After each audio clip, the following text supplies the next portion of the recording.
You probably clicked this because you want to build a business. Maybe 6 figures, maybe 7. Maybe you already have a business and you're stuck. Or maybe you're tired of the 9-to-5 grind. Whatever your reason is, I get it. And I'm going to give you the exact step-by-step roadmap I personally use to build a 7-figure business. It's something you can follow too. Success on this roadmap doesn't require a genius level of intelligence or luck. All you need is good old-fashioned hard work and discipline. And before you think this is all theory, it's not. You're going to get a chronological guide that basically is a one-size-fits-all, step-by-step approach. And if I could go back in time when I was just starting out and I could watch one video, this would be it. If you follow this, you'll save yourself years of mistakes that I made that I could have avoided had I had this roadmap. This is definitely one of those videos to bookmark and come back to check on just to make sure you're on the right path. Now, being an entrepreneur is also not for everyone, so stick with me until the end because the final section will tell you exactly whether entrepreneurship is even right for you and the honest trade-offs that no one talks about.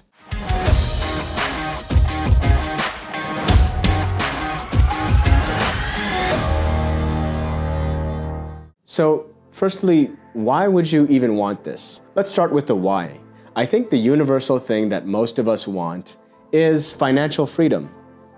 The ability to live life on your own terms. And here's the truth.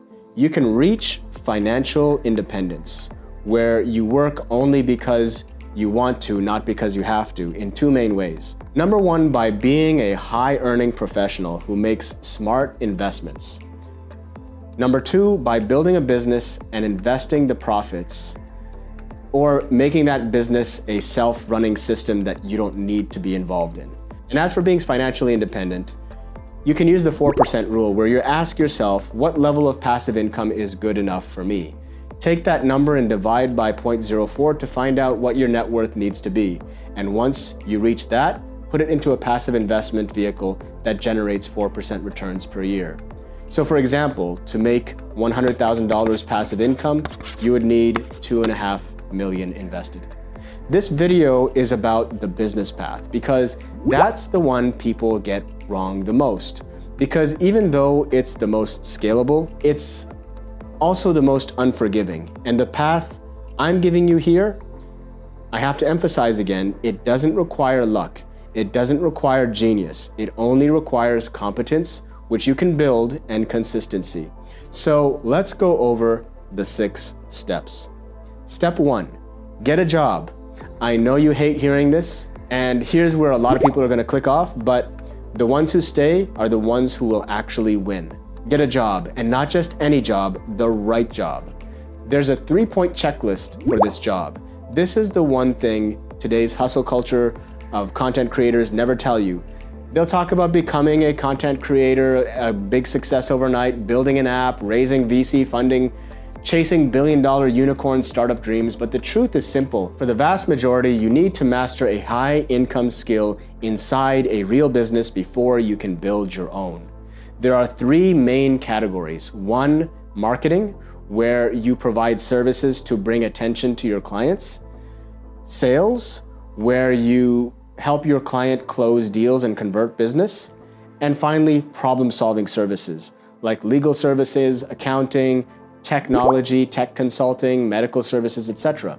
This video is more geared toward professional service entrepreneurs.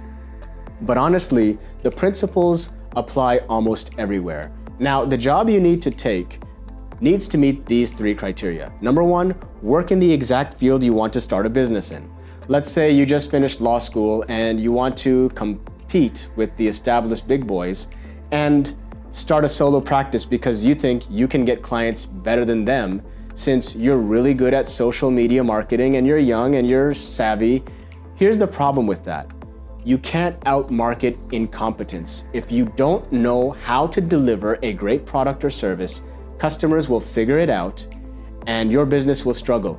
You'll be an imposter and your reputation is everything. If you bring in business and deliver poor quality, you're going to have a bad online reputation. Number 2, you need to have access to the owner or the founder.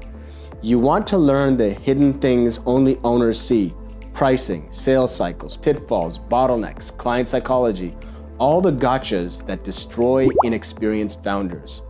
You need to have a mentor you can see in action up close. And number 3, you have to be involved or somewhat at least observing the marketing process. If you can't generate demand, nothing else matters. So this is exactly how I started. I joined a small immigration law firm. Not because it was glamorous, it wasn't, but because I had full access to the founder who mentored me. I could observe the operations and the marketing, and he was a bit behind the times, so he trusted me to come up with a redesign of the website, and then we hired a developer to fix up our site, and I pursued clients for reviews to build up a better online reputation. And I learned the business ins and outs from this mentor. That foundation is the reason everything worked out the way it did for me. And yes, working for a small business means you start at a low salary, but those are the dues you have to pay to build a solid foundation as quickly as possible. Step 2 is build expertise and recognition. It really depends on the field, but I would say in many cases you need about 2 years to develop real competency and a reputation of your own. Not 2 months, not 2 online courses, 2 years. This is the part where you transform from, I think I can do this, into, I know what excellence looks like in this field, and people know who I am. Once you cross this point, you'll realize something. You are now more valuable than the salary you're being paid. So, to be honest, it's not a precise time thing, but it's more like a moment thing. And you'll know when you reach that moment. And that is your signal that you're ready for the next phase.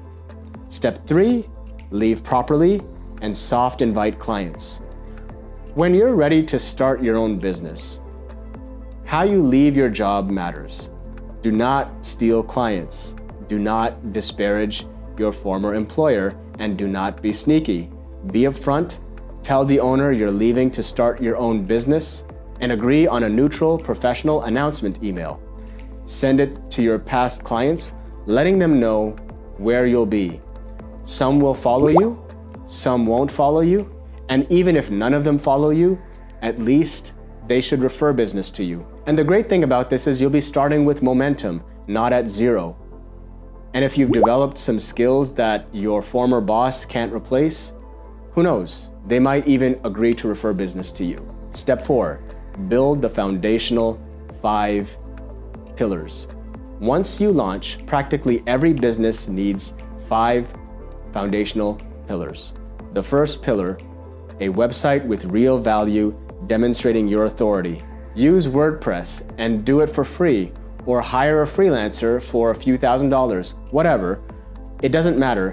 What matters is the site looks professional, you clearly identify your services, you put your authority building information on it, like your background, information, and you put your best reviews of your clients on it. Pillar number 2, get reviews. If you've worked with clients in your job, get reviews before leaving and put these online. These reviews fuel Google rankings, local service ads, and they function as social proof from day 1. And it helps you be more Googleable, because when people will find you online, they should like what they see.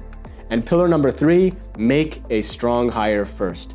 Hire slow, fire fast is the principle. And the first hire can make a big difference in your business. So definitely take time to make the right decision.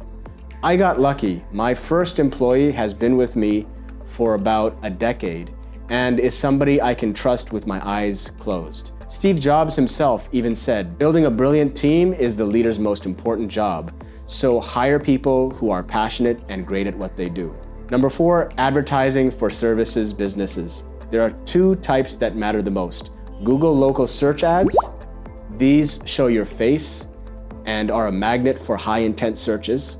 Your local service ad performs best if you're responsive to the inquiries and if you already have a lot of good reviews.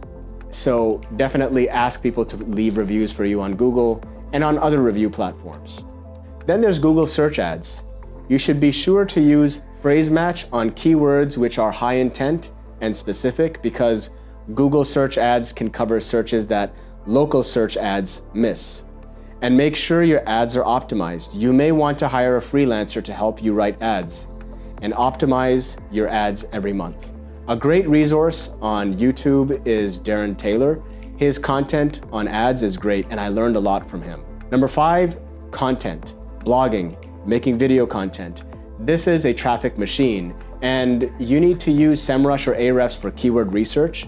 Write blogs targeting low competition keywords until your site raises its authority score. And you can also embed videos on your blog, even AI generated videos, because it'll increase time on the page, and more time on the page will indirectly build authority over time and higher ranking on Google. So it's all about consistency. Step 5, and this is a little hack that small businesses seem to overlook, hire foreign remote workers. Once your business has its processes down, you should hire some foreign remote staff to cut costs.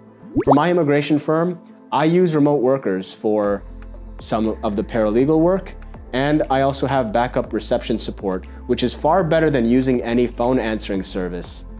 And it cuts costs dramatically. And those savings, they go straight into advertising, meaning more faster growth.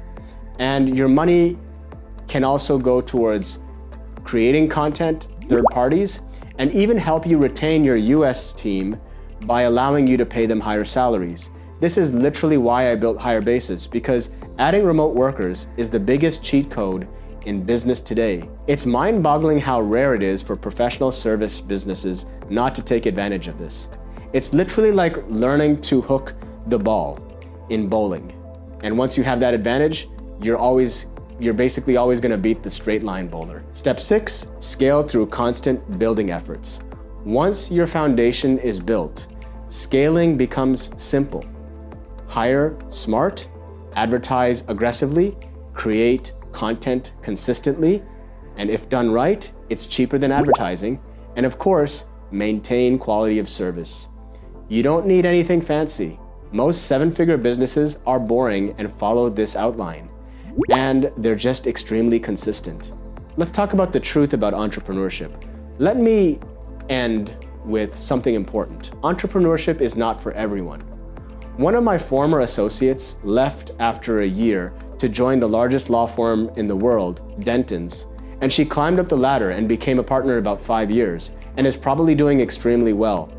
If you asked her, would you rather run your own small immigration firm? She would probably shrug and say, no, probably not. She likes her path. And if you were to ask me, would you trade places and be high up at a big firm? And my answer is no. I like entrepreneurship. It gives me freedom, creativity, ownership, and the satisfaction you get from building something. But it also comes with risks, stress, and a feeling that you never really clock out. It can be addictive. Your job, on the other hand, is safer, more structured, and predictable. Entrepreneurship is limitless, but it's unstable. Neither path is wrong, they're just different. So my final message, if you choose the entrepreneurial path and you follow every step I laid out, not the hype, not the shortcuts, but the real process, you can build a solid 6 or 7-figure business, or maybe even more than that, if you find a way to scale it big. And you won't need to be a genius, and you won't need luck. Now, this is only the basic roadmap, but if this one hits, maybe I'll share the blueprint too. Like, share, and subscribe for more videos like this. Thanks for watching, and I'll see you in the next one.